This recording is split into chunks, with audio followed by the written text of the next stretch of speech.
Неколку деценискиот проблем со градската депонија од аспект на палење и загадување на животната средина останува без квалитетно и долгорочно решение и покрај напорите на надлежните, конечно да се тргне од дневен ред ова прашање. Досега се фрлени многу пари за да се загуши и изгасне горењето и чадењето на запалените материи и на гасот во длабочините на депонијата, меѓутоа ефектот секогаш е краткотраен. Комуналното јавно предпријатие Водовод при секое палење и горење е принудено да издвои големи износи на средства за да го згасне огнот, но само до наредното повторно подпалување. Истовремено, иако на сите во градот пред се на надлежните служби им е јасно дека проблемот на целиот град се неколку диво населени семејства кои собирајќи разни материјали за да дојдат до нив, неретко намерно го подпалуваат натрупаниот отпад и предизвикуваат загадување на животната средина. Никој не се наоѓа за повикан да го спречи тоа.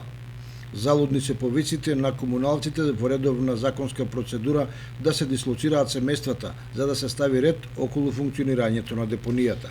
Во таква ситуација, еден највидум банален проблем со неиселувањето на семејствата ќе ја загрозува целата општина од еколошки и безбедносен аспект, бидејќи во минатото имало случаи кога се предизвикувани пожари од пошироки размери, а предпријатието ќе троши пари од граѓаните за повторно и повторно гаснење на површинските и внатрешните согорувања во депонијата.